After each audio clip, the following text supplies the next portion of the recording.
যুধিষ্ঠির এখন বড় হয়েছে। এতদিন ধৃতরাষ্ট্র রাজ্যের কাজ চালাচ্ছিলেন। এখন যুধিষ্ঠির ওপর যাতে শাসনের ভার পড়ে সেজন্য দেশের লোক ব্যস্ত হয়ে উঠল। অন্ধরাজ দেখলেন পাণ্ডবদের আর চেপে রাখা অসম্ভব। তখন ভয়ে ভয়ে যুধিষ্ঠিরকে যুবরাজের আসন দিতে বাধ্য হলেন। পাণ্ডবদের গুণে যেমন সকলে মোহিত, তাদের বাহুবলেও তেমনি সকল শত্রু বশে আসতে লাগলো।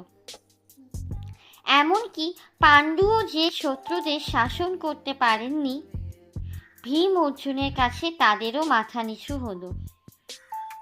দেশময় পাণ্ডবদের জয় জয় পড়ে গেল। পাণ্ডবদের প্রতি দেশের লোকের শ্রদ্ধা ভালোবাসা দেখে ধৃতরাষ্ট্র খুবই ভয় পেলেন। দুর্যোধন দুঃশাসনরা রাগে দুঃখে হিংসায় ছটফট করতে লাগলেন।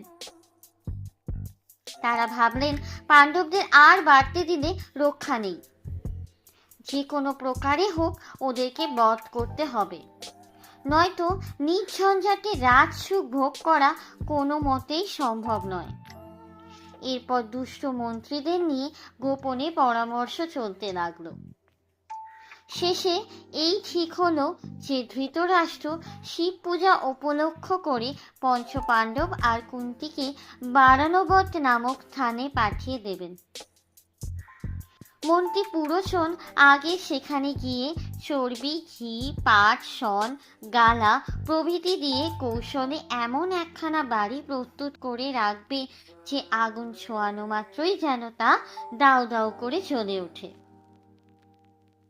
পাণ্ডবেরা বারানবতে গিয়ে এই জতুগৃহেই বাস করবেন। তারপর সুবিধা মতো একদিন সেখানে আগুন দিয়ে সকলকে পুড়িয়ে মারা হবে। পরামর্শ অতি গোপনেই হয়েছিল, কিন্তু বিদুর সব কথাই জানতে পারলেন এবং ধৃতরাষ্ট্রের কৌশলে পাণ্ডবরা বারানবতে যাওয়ার জন্য প্রস্তুত হলে তিনি এই দুষ্ট অভিসন্ধির কথা যুধিষ্ঠিরকে জানিয়ে বিশেষ সতর্ক থাকতে বললেন।